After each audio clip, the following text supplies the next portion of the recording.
സ്വാഗതം. നോക്കാം ഇന്നത്തെ പ്രധാനപ്പെട്ട വാർത്തകൾ. കേരളവും തമിഴ്നാടും തൂത്തുവാരും കർണാടകയിൽ 16 വരെ വിജയപ്രതീക്ഷയിൽ ഇന്ത്യ സഖ്യം. സൽമാൻ ഖാനെ വധിക്കാനുള്ള ശ്രമം തടഞ്ഞത് പോലീസ്. 4 പേർ അറസ്റ്റിൽ. എക്സിറ്റ് പോൾ ഫലം പുറത്ത്. കേരളത്തിൽ UDF മുന്നേറും. BJP മുന്നണി വീണ്ടും ഭരിക്കും. കണ്ണൂരിൽ നിന്നുള്ള ആദ്യ ഹജ്ജ് വിമാനം ഫ്ലാഗ് ഓഫ് ചെയ്തു. കണ്ണൂർ തോട്ടട തലശ്ശേരി റൂട്ടിലെ സ്വകാര്യ ബസ് സമരം തൽക്കാലത്തേക്ക് മാറ്റി. ഉഷ്ണതരംഗം. ഉത്തരേന്ത്യയിൽ മരണം 50 കടന്നു. മരിച്ചവരിൽ 25 പേർ പോളിംഗ് ഓഫീസർമാർ. മുളകിനും വെളിച്ചെണ്ണയ്ക്കും സപ്ലൈകോ വില കുറച്ചു.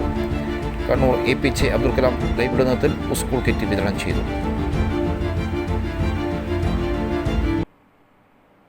വിശദമായ വാർത്തകളിലേക്ക് കടക്കാം. കേരളവും തമിഴ്നാടും തൂത്തുവാരും കർണാടകയിൽ 16 വരെ വിജയപ്രതീക്ഷയിൽ ഇന്ത്യ സഖ്യം.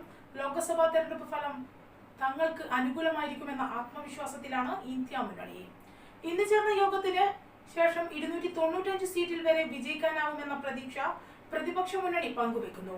ലോക്സഭാ തെരഞ്ഞെടുപ്പിന്റെ അവസാനഘട്ട വോട്ടെടുപ്പ് പ്രക്രിയയിൽ പൂർത്തിയാകാൻ മണിക്കൂറുകൾ മാത്രം ബാക്കി നിൽക്കെ നടന്ന ഇന്ത്യ മുന്നണിയിലെ ഉന്നത നേതാക്കളുടെ യോഗത്തിലാണ് ഖാർഗെ പ്രതീക്ഷ പങ്കുവച്ചത്. ഉത്തർപ്രദേശ് 40, രാജസ്ഥാൻ 7, മഹാരാഷ്ട്ര 24, ബീഹാർ 22, തമിഴ്നാട് 39, കേരളം 20, ബംഗാൾ 24, പഞ്ചാബ് 14, ഛത്തീസ്ഗഡ് 5, ജാർഖണ്ഡ് 10, മധ്യപ്രദേശ് 7, ഹരിയാന 7, കർണാടക 15, 16 വരെ സീറ്റ് എന്നിങ്ങനെയാണ് ഇന്ത്യ മുന്നണി കണക്ക് കൂട്ടൽ. ഡൽഹിയിൽ നടന്ന യോഗത്തിൽ സഖ്യത്തിന്റെ തുടർ പ്രവർത്തനങ്ങളാണ് പ്രധാന ചർച്ചാ വിഷയമായത്.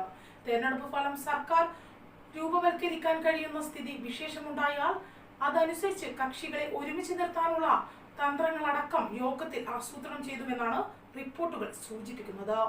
20-ലധികം പാർട്ടികൾ അടങ്ങുന്ന പ്രതിപക്ഷം കഴിഞ്ഞ വർഷമാണ് പൊതു തെരഞ്ഞെടുപ്പിൽ NDA നേരിടാൻ സഖ്യമുണ്ടാക്കിയത്. ഡൽഹിയിലും UPയിലും അടക്കം പല സംസ്ഥാനങ്ങളിലും ഇന്ത്യ മുന്നണിയുടെ ഭാഗമായാണ് പ്രതിപക്ഷ പാർട്ടികൾ മത്സരിച്ചത്. ഇവിടങ്ങളിലെ സഖ്യത്തിന്റെ പ്രകടനവും യോഗത്തിൽ വിലയിരുത്തി. കോൺഗ്രസിൽ നിന്നും മുതിർന്ന നേതാക്കളായ സോണിയാഗാന്ധി, രാഹുൽ ഗാന്ധി, പ്രിയങ്ക ഗാന്ധി, മല്ലികാർജുൻ ഖാർഗെ, KC വേണുഗോപാൽ എന്നിവർ പങ്കെടുത്തു.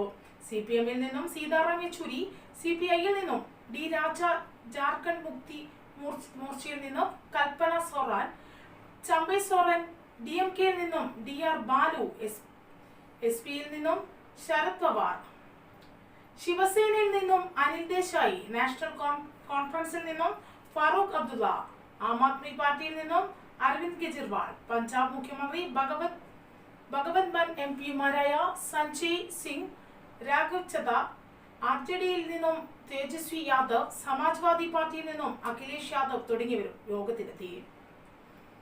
ബോളിവുഡ് നടൻ സൽമാൻ ഖാനെ വധിക്കാനുള്ള ലോറൻസ് ബിഷ്ണോയി സംഘത്തിലെ ശ്രമം തടഞ്ഞതായി police.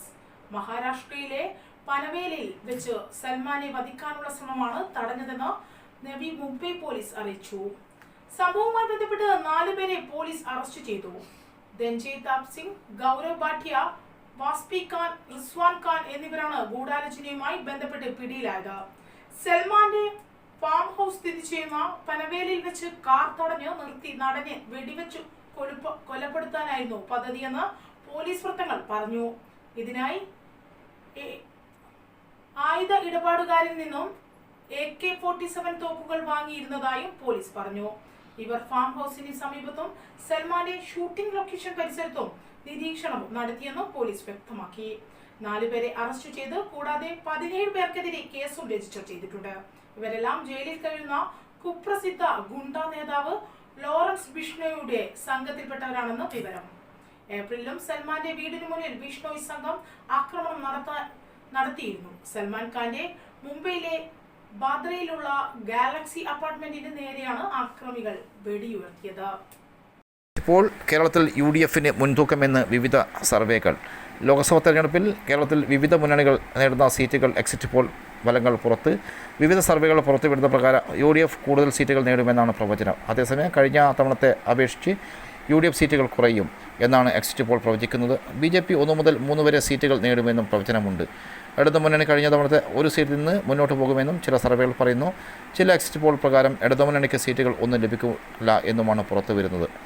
India TV CNX exit poll അനുസരിച്ച് കേരളത്തിൽ UDF 13-15, LDF 3-5, NDA 1-3 എന്നിങ്ങനെയാണ് ഇന്ത്യ ടുഡേ എക്സിറ്റ് പോൾ അനുസരിച്ച് കേരളത്തിൽ UDF 17-18, LDF 1, NDA 2-3 എന്നിങ്ങനെയാണ്. ടൈംസ് നൗ എക്സിറ്റ് പോൾ ഫലങ്ങൾ പറയുന്നത് UDF 14-15 മുതൽ LDF 4, NDA 1 എന്നിങ്ങനെയാണ്.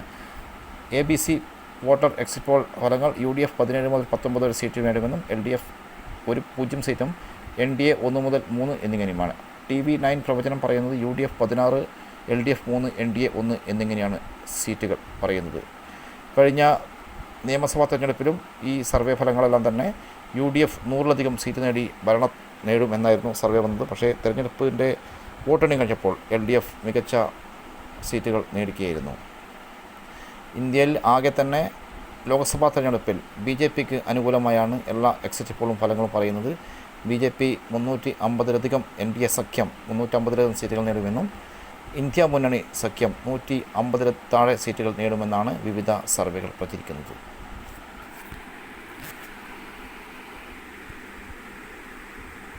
ഐക്കോ ഔട്ട്ലെറ്റുകളിൽ സബ്സിഡി നിരക്കിൽ നൽകുന്ന മുളകിൻ്റെയും വെളിച്ചെണ്ണയുടെയും വില കുറച്ചു. മുളക് അര കിലോയ്ക്ക് 86 രൂപ 10 പൈസയിൽ നിന്ന് 78 രൂപ 75 പൈസയെ കുറച്ചു. വെളിച്ചെണ്ണ സബ്സിഡി ഉൾപ്പെടെ ലിറ്ററിന് 142.80 രൂപയാക്കി. 152 രൂപ 25 പൈസ രൂപയായിരുന്നു മുമ്പുള്ള വില. ശനി മുതൽ പുതിയ വില പ്രാബല്യത്തിലാകും. 13 ഇനം സബ്സിഡി സാധനങ്ങൾ പൊതുവിപണിയിൽ നിന്ന് 35% വിലക്കിഴിവിൽ ഇനി സപ്ലൈകോ ഔട്ട്ലെറ്റുകളിൽ ലഭിക്കും. പൊതുവിപണിയിൽ നിന്ന് 10 മുതൽ 30% വരെ വില കുറച്ച് സബ്സിഡി ഇതര ഭക്ഷ്യവസ്തുക്കളും ലഭ്യമാക്കുന്നു.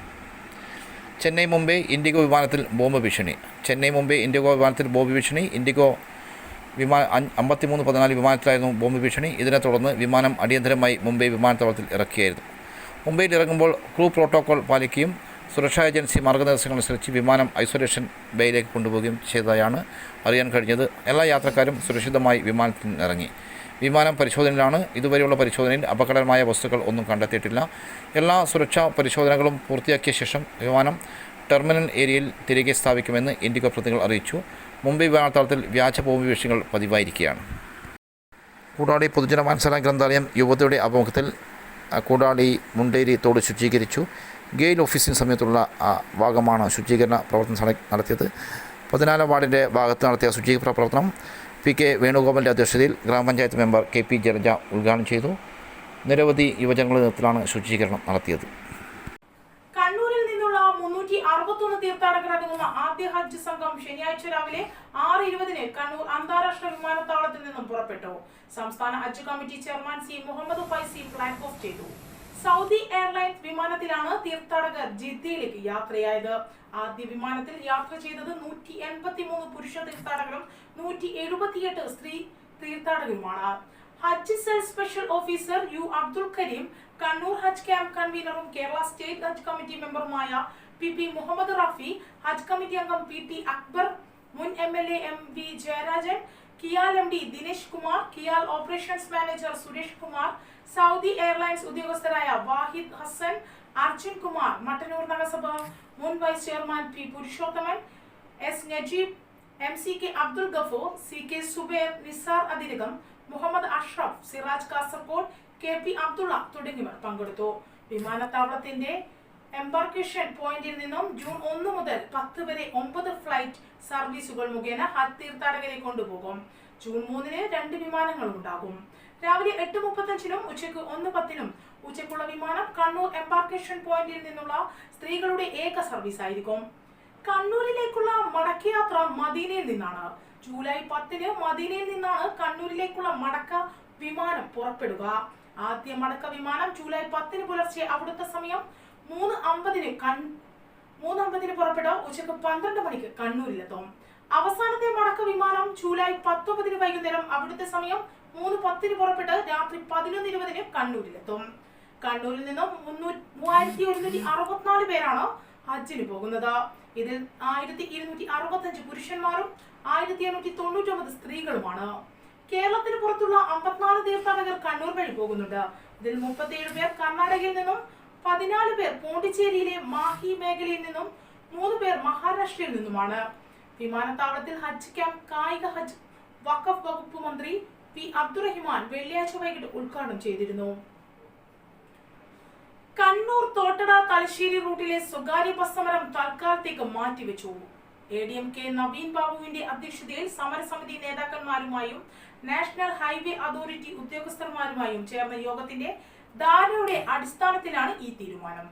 ഓർപ്പഴശ്ശിക്കാവ് അടിപ്പാതയുടെ ഉയരം 1 മീറ്റർ ഉയർത്തുക, അല്ലെങ്കിൽ നടാൽ OKUP സ്കൂളിന് സമീപം അടിപ്പാത നിർമ്മിക്കുക എന്ന ആവശ്യം NHAIക്ക് ശുപാർശയായി നൽകുന്നതിന് യോഗം തീരുമാനിച്ചു. ഈ ഭാഗത്തേക്ക് വരുന്ന ബസ്സുകളുടെ സഞ്ചാരത്തെ തടയുന്ന തരത്തിലുള്ള നിർമ്മാണ പ്രവർത്തനങ്ങൾ നടത്തരുതെന്നും NHAIയോട് യോഗം ആവശ്യപ്പെട്ടു. ഇതിനെ തുടർന്ന് ഈ റൂട്ടിൽ സർവീസ് നടത്തിയിരുന്നത് 50ഓളം സ്വകാര്യ ബസ്സുകളുടെ സമരം തൽക്കാലത്തേക്ക് മാറ്റിവെക്കുവാൻ തീരുമാനിച്ചത്. ദേശീയപാത നിർമ്മാണവുമായി ബന്ധപ്പെട്ട് നടാലിൽ അടിപ്പാത നിർമ്മിക്കാൻ ആവശ്യപ്പെട്ടുകൊണ്ട് മെയ് 30 മുതലാണ് സമരം ആരംഭിച്ചത്. യോഗത്തിൽ NHAI project implementation unit Kannur site engineer Harkesh Meena, നിർമ്മാണ കരാർ കമ്പനി പ്രതിനിധികൾ, സമരസമിതി നേതാക്കൾ തുടങ്ങിയവർ പങ്കെടുത്തു. സ്കൂൾ കിറ്റ് വിതരണം ചെയ്തു. നാഷണൽ NGO കോൺഫെഡറേഷന്റെ സഹായത്തോടെ APJ അബ്ദുൽ കലാം ലൈബ്രറി നൽകുന്ന സ്കൂൾ കിറ്റുകൾ വിതരണം മന്ത്രി രാമചന്ദ്രൻ കടന്നപ്പള്ളി ഉദ്ഘാടനം ചെയ്തു. APJ ലൈബ്രറി അങ്കണത്തിൽ നടന്ന പരിപാടിയിൽ ലൈബ്രറി പ്രസിഡന്റ് K ജയരാജൻ അധ്യക്ഷനായി. 100 വിദ്യാർത്ഥികൾക്കാണ് 2000 രൂപയുടെ സ്കൂൾ കിറ്റ് നൽകിയത്. APJ വനിതാ വേദിയുടെ നേതൃത്വത്തിലുള്ള ഡാൻസ് ക്ലാസിന്റെ ഉദ്ഘാടനം taluk library council secretary M Balan നിർവഹിച്ചു. പേരാവൂർ തുണ്ടിയിൽ secretary heart welfare association manager sister Sherin EK Siraj എന്നിവർ സംസാരിച്ചു. ലൈബ്രറി സെക്രട്ടറി PK ബൈജു സ്വാഗതവും joint secretary VK Ashyana Ashraf നന്ദിയും പറഞ്ഞു. അത്തരത്തിലുള്ള മക്കൾക്ക് ഇതുവരെ വലിയ വിശ്വാസത്തിൻ്റെ ഒരു ഹൃദയസ്പന്ദമാണ് ഇത് പങ്കെടുത്തിട്ടുള്ള എല്ലാവരെയും ഞാൻ അഭിനന്ദിക്കുന്നു. നമ്മുടെ വിദ്യാഭ്യാസ രംഗത്ത്